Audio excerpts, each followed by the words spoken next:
इस सिटी का नाम रखा गया था अयोध्या के नाम पे ही। These are in perfect condition, कुछ नहीं है, पेंट करो पूजा शुरू। This is a nice angle यार, ये शॉट तो लेने वाला है। प्रॉब्लम ये हो गई, मुझे यहाँ थोड़ा सा पहले आना चाहिए था, अब टूरिस्ट हो गए हैं ज़्यादा। नमस्ते। नमस्ते। अगर आपको मॉन्यूमेंट्स पसंद है तो ट्रस्ट मी, यहाँ पे आना ना लिटरली पैसा और समय दोनों वसूल है। बड़े खुल के डिस्ट्रॉय किया है, शायद एक मूर्ति नहीं छोड़ी।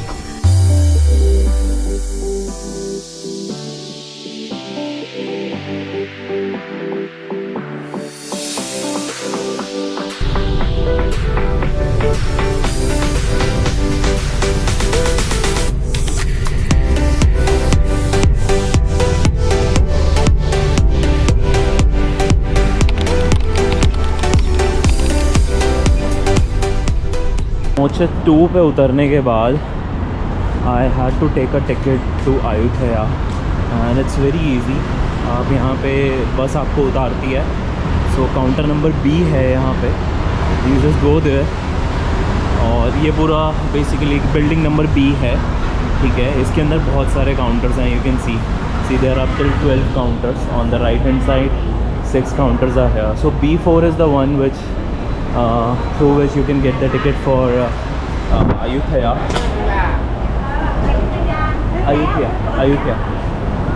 So मैंने टिकट ले ली है और मेरे को जाना है 93 नंबर बस पे। दिस इज़ द टिकट और आई थिंक मुझे ऐसा लग रहा है ये मेरी ही वेट कर रहे थे, शायद बस फुल हो गई है।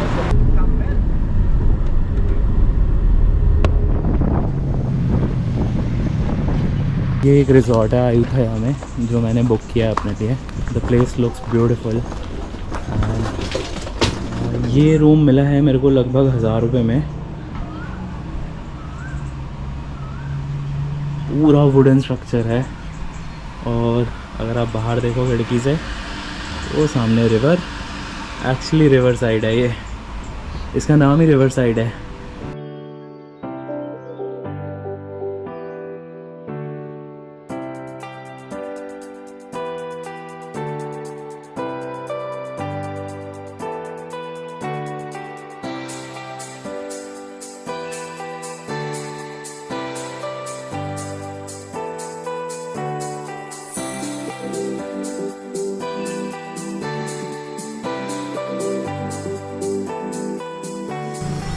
जब मैं थाईलैंड से रिलेटेड रिसर्च कर रहा था तो मुझे नहीं पता क्यों, but Ayodhya was one of the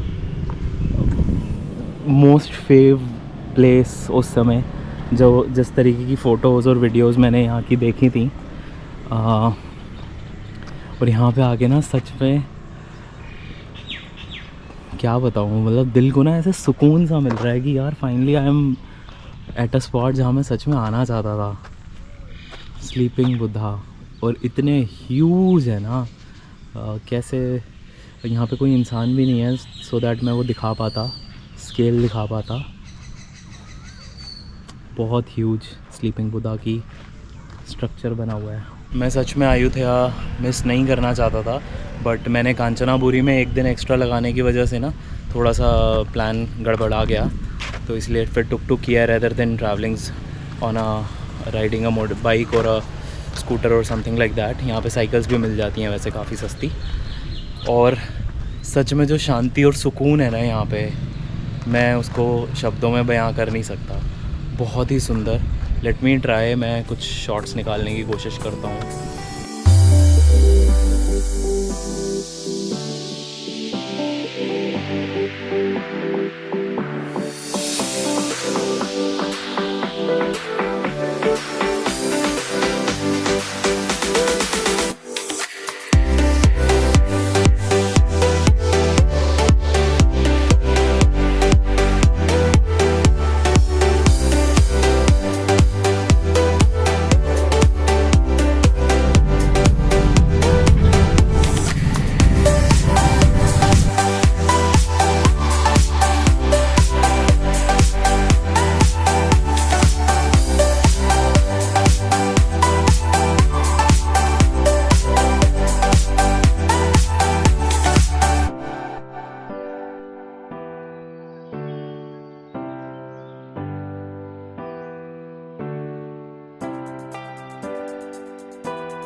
bus station पे उतरा तो मेरे को वहीं से ऑटो चाहिए था अपने रूम पे आने के लिए। तो ऑटो वाले के साथ ही मैंने डील कर ली नेक्स्ट डे की। ही वॉज आस्किंग फॉर 1500 बाट, बट मेरी फाइनल जो हुई वो 700 बात में हुई। Don't take it as a standard. अभी हो सकता है उसने मेरे से नेगोशिएट इसलिए कर लिया because this is super duper of season. पूरा होटल खाली पड़ा हुआ है, सिर्फ एक फॉरेनर कपल है यहाँ पे और कोई नहीं है और मैं हूँ, ठीक है। तो डोंट टेक इट, मतलब अगर आप भी कभी आ रहे हो और सीज़न में आ रहे हो तो I think don't bargain with them at such A level. उसने 1500 मांगे, 1500 मांग के उसने खुद से ही 1000 बोला, 1000 बोल के ही हिमसेल्फ सेड 800, मैंने बोला 700, वो मान गया। Good morning everyone.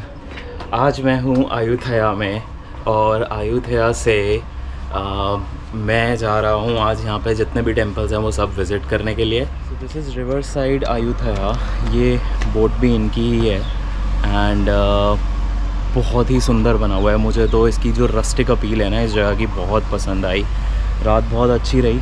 ऑल्दो यहाँ पे एक चीज़ की थोड़ी सी प्रॉब्लम है, जब मैं बुकिंग भी कर रहा था ना तो booking.com से आई फाउंड दिस प्लेस, तो मुझे ये मिला कि आपको ना आप रूम में मस्कीटो नेट मिलेगा। तो आई वाज लाइक ओके ठीक है, मिल रहा है, देखी जाएगी। बट मैंने ये लॉजिक थोड़ा सा कम यूज़ किया कि मॉस्किटो नेट क्यों मिल रहा है। और सच बता रहा हूँ, मैं थोड़ा ज़्यादा ही मच्छर अट्रैक्ट करता हूँ अपनी तरफ, आई डोंट नो व्हाई।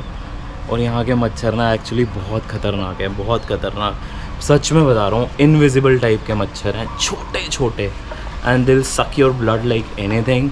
मेरे ख्याल से अगर यहाँ पे नेट ना होता ना रात को तो बहुत दिक्कत हो जाती।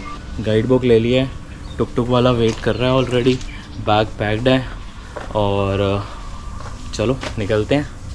यहाँ के टुक टुक बड़े सुंदर हैं, very different from the ones which you get to see in Bangkok. Wat Chai Watthanaram में 7 बजे मैंने बुला लिया था टुक टुक ना, लेकिन यहाँ पे जब हम आए तो उन्होंने बताया कि 8 बजे से पहले तो एंट्री ही नहीं है, तो अभी वेट कर रहे हैं। और टेंपल काफ़ी सुंदर लग रहा है। लगभग 400 साल की यहाँ की हिस्ट्री है, 400 इयर्स। और नाम सुन के कुछ अयोध्या फील नहीं होता, अयोध्या अयोध्या। बर्मीज़ हिस्ट्री कुछ और कहती है वैसे इसके बारे में, बट बर्मीज़ यहाँ की हिस्ट्री ये कहती है कि बर्मीज़ ने पता नहीं शायद 27 बार इन्वेजन करने की कोशिश करी और फाइनली 1767 में the city was ruined badly. यहाँ पे ना 3 नदियों का संगम है, तो this was one of the biggest reason to choose this place as the capital. इसीलिए उस समय का जो राजा था उसने इस प्लेस को चूज़ किया था। लगभग 120 बुद्ध भगवान की खंडित मूर्तियाँ, प्रतिमाएं हैं यहाँ पे। बर्मीज़ आर्मी जो थी उनको लगता था कि मूर्तियों के अंदर सोना दबा हुआ है, तो इसलिए उन्होंने सारे ना मूर्तियों को खंडित करा। बट ज़्यादातर मेरे को उनमें जो एक वो दिख रहा है ना, बॉडी स्ट्रक्चर नहीं तोड़ा गया है, सिर्फ हाथ और सर को ही तोड़ा गया है। बहुत कम मूर्तियाँ ऐसी हैं जो पूरे तरीके से टूटी हैं या जिनका बॉडी स्ट्रक्चर भी टूटा हुआ है, लाइक दिस वन। देखो इसमें सिर्फ राइट हैंड और हेड नहीं है। Similarly look at these.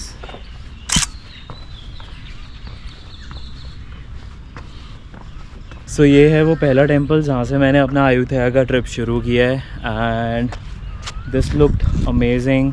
मेरे हिसाब से अगर आपको रूइंस पसंद नहीं है, अगर आपको ऐसे खंडित मंदिर या आपको मॉन्यूमेंट्स नहीं पसंद, तो ये फ़र्स्ट टेंपल देखने के बाद मैं ये कहूँगा अयोध्या आने की कोई ज़रूरत नहीं है।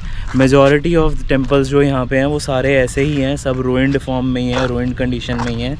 जैसे आप इंडिया में अपने मॉन्यूमेंट्स देखते हो, मॉन्यूमेंट्स जैसे पुराना किला हो गया दिल्ली में एंड ऑल दैट, जिस तर्ज पे या जिस कंडीशन पे वो हैं अभी, ये भी ऑलमोस्ट उसी कंडीशन में ही हैं। ये पीछे रिवर फ्रंट है इसका, जो कि काफ़ी सही है। मेरे ख्याल से अपने समय पे ये टेंपल बहुत ही सही रहा होगा। मैं तो बार बार एक ही बात बोल रहा हूँ, आप थाईलैंड आ रहे हो प्लीज़ बैंकॉक मत जाओ, प्लीज़ पटाया फुकेट मत जाओ, इन जगहों पे आओ, you will love the place. आपको थाईलैंड से प्यार हो जाएगा। मुझे तो हो गया। यूजुअली एंटर करने से पहले आपको टिकट लेनी पड़ेगी। इट इज़ 10 बात फॉर थाई पीपल एंड 50 बात फॉर फॉरेनर्स। एंड मैंने तो क्या किया ना, मैंने सारे टेंपल्स की इकट्ठी ले ली, वो 220 बात की पड़ती है। तो ये लिखा है यहाँ पे, open every day from 8 AM to 6:30 PM। That's it. अच्छा, थोड़ा कपड़ों की डिसेंसी मेंटेन करना is very important unless they won't allow your entry. Thailand की एक सबसे ख़ास बात मुझे पता है क्या लगी, इनके पास संस्कृति है और ये उसे दिखाने में शर्माते नहीं हैं। स्कूल के बच्चे तो नहीं लग रहे, कॉलेज वाले ही लग रहे हैं। और इनके साथ टीचर्स का एक ग्रुप है, 3 टीचर्स का। एंड शायद इनको बताया जा रहा है जगह के बारे में। अलग ही एक वाइब है जिसको मैं कहूँ, विच is very different from what you expect from Thailand मेरे हिसाब से। रूइन स्ट्रक्चर्स देखने का भी अपना मज़ा है।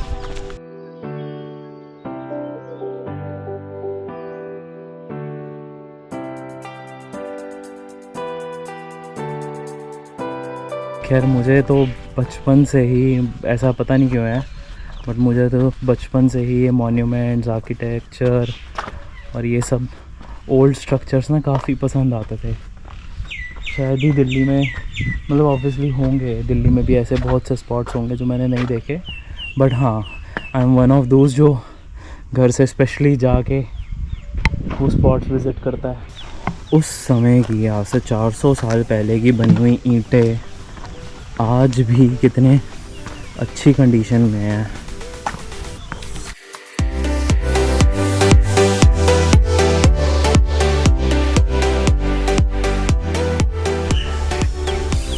ये उनके पैर हैं, चौकड़ी मार के बैठे हुए हैं।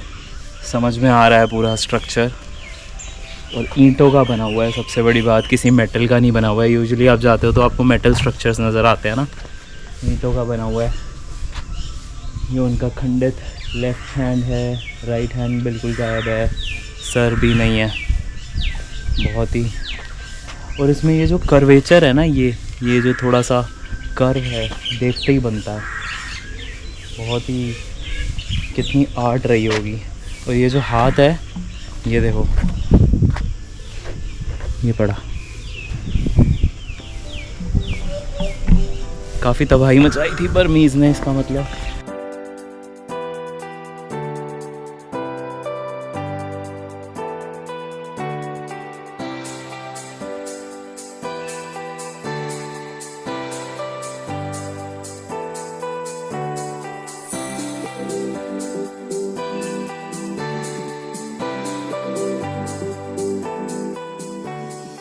बहुत इंटरेस्टिंग सा पार्ट मेरे को दिख रहा है।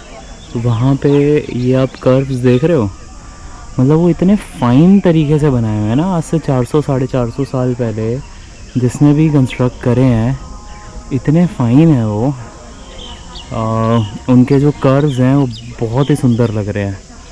और आज भी देखो, 400 साल भी वो लोग, मतलब वो लोगों ने जिस भी टेक्नोलॉजी का या जिस भी पत्थर का या जिस भी तरीके के सीमेंट का यूज़ करके इसको बनाया था, वो आज भी टिका हुआ है। अच्छा, ये वाले स्ट्रक्चर्स जो है ना, ये वाले स्ट्रक्चर्स, ये फिर भी थोड़े से टूट टाट गए हैं, रूइंड फॉर्म में है। बट ये जो मेन विहार बोलते हैं ना इसको, विहारास जो हैं, these are in perfect condition. कुछ नहीं है, पेंट करो, पूजा शुरू। यहाँ का तो मैंने जो भी ट्रिप करना था कर लिया। अच्छा हाँ, यहाँ पे मेरे को एक तरफ बुद्ध भगवान की मूर्ति और दिखी है जो कि काफ़ी अच्छी लग रही है, ड्रेप्ड इन येलो। वो भी देख लेते हैं। हाँ, मैं गया नहीं था अभी। This is a nice angle यार, ये शॉट तो लेने वाला है। प्रॉब्लम ये हो गई, मुझे यहाँ थोड़ा सा पहले आना चाहिए था। अब टूरिस्ट हो गए हैं ज़्यादा, तो या तो अब वेट करनी पड़ेगी इनके हिलने की, या फिर देखते हैं। चलो, let me try to find a solution. और चक्कर ये है ना, इतने वाइब्रेंट कलर्स पहने हुए हैं सब ने, तो एडिट में भी it is very difficult to handle that.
इसके अंदर बुद्ध भगवान की ब्रॉन्ज से बनी हुई थाईलैंड की one of the biggest images हैं। स्केल ऑफ द स्टैचू देख के थोड़ा सा शॉक में आ जाता है, अरे इतना बड़ा।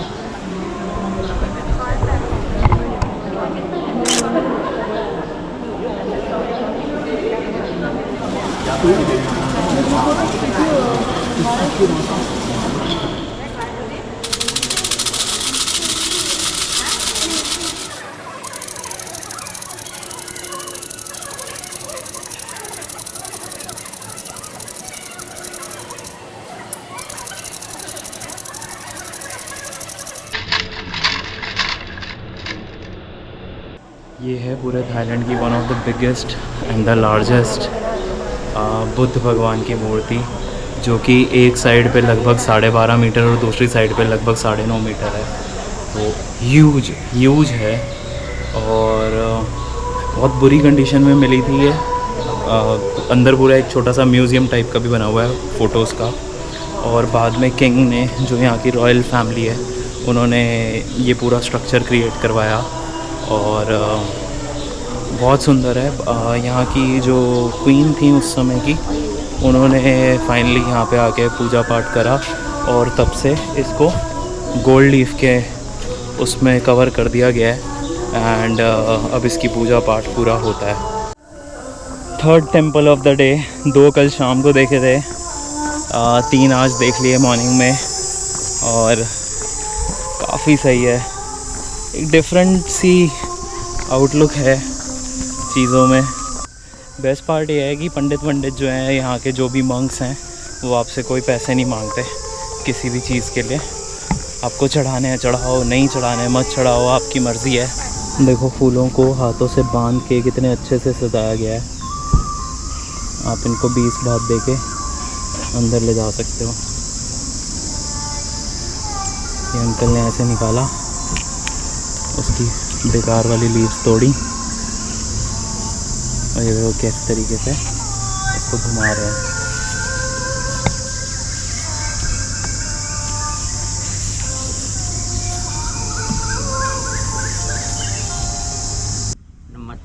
नमस्ते।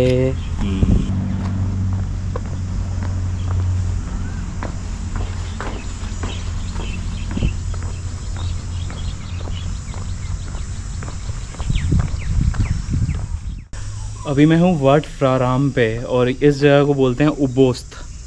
और यहाँ पे ये एक तरीके का हॉल हुआ करता था अपने टाइम पे और अभी भी उसके रिमेन्स हैं।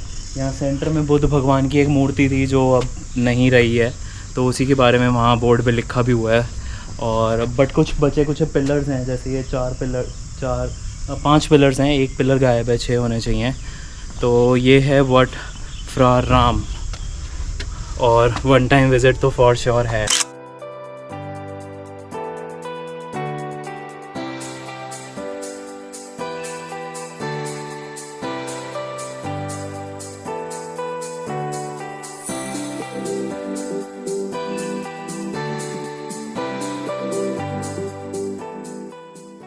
तो यहाँ पे तो वार्निंग मिल गई, तो इसलिए मैं कोई पंगा लेने नहीं वाला। So leave that aside, no drones, नहीं कर सकते bro. Here is it, the temple where we have Buddha's face stuck in one of the roots of a tree। ये सारे टूटे हुए स्ट्रक्चर्स जो हैं, उनके जो रिमेन्स हैं वो अभी तक यहाँ पड़े हुए हैं। आई एम श्योर ये वाला जो ट्री है यहीं पे है दैट बुद्धा's face, जो कि पेड़ों में, पेड़ की ओवर देयर, पेड़ की जड़ों में फंस गया है।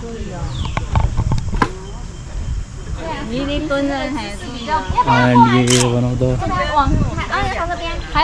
बिगेस्ट अट्रैक्शंस है यहाँ की। अच्छा, यहाँ पे there is one small thing which you need to take care of. You cannot take photos while you are standing. You have to sit. Then only you can get a picture of yourself over there.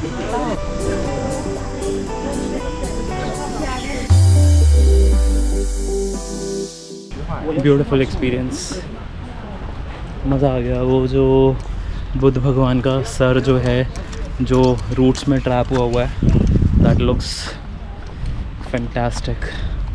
और उससे मेरे को वो Steve McCrae का एक photograph है which is very famous all around the world, वो याद आ गई। I think he had shot that picture here itself. ओ ये देखो, ये जो अभी जहाँ पे अब आए हैं विहारा जिसको बोलते हैं, यहाँ की वॉल्स इतनी कमज़ोर हो चुकी हैं कि इनको ना कंक्रीट पिलर से सपोर्ट देके खड़ा किया हुआ है। ये देखो, देख रहे हो पीछे कंक्रीट के पिलर्स बनाए हुए हैं। सारे टेम्पल्स का जो आर्किटेक्चर है it is very much similar, brick mortar के स्ट्रक्चर्स हैं। और कोई भी टेम्पल इस कंडीशन में नहीं है कि आप उसको रिकग्नाइज़ कर पाओ कि यहाँ पे पहले क्या हुआ करता था, right. And more or less the concept, the idea, everything looks similar to a नायवाय। जैसे इंडिया में 64 योगिनी टेम्पल है 2-3 जगहों पे, वहाँ पे भी इस टाइप की खंडित मूर्तियाँ लगी हुई हैं, तो वहाँ की हिस्ट्री समझ में आती है। बट यहाँ का it is quite difficult to understand also, and I didn't find any guide over here.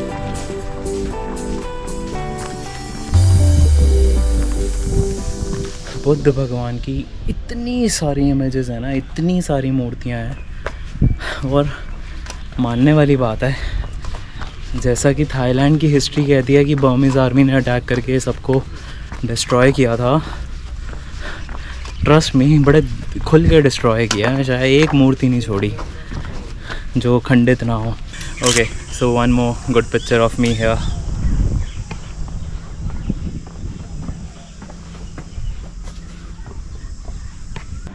अगर आपको मॉन्यूमेंट्स पसंद है तो ट्रस्ट मी, यहाँ पे आना ना लिटरली पैसा और समय दोनों वसूल है।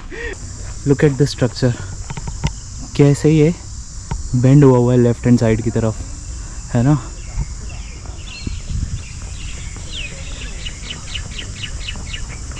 ज़्यादातर लोग यहाँ पे डे टूर्स पे ही आते हैं ना, तो बैंकॉक से ना ये मिनी वैन्स आती हैं काफ़ी सारी, मिनी वैन पे आके डे टूर कर सकते हो। इंडिया में यदि आप इसूज़ू ओन करते हो ना, तो यहाँ आके काफ़ी बेइज्जती फील करोगे।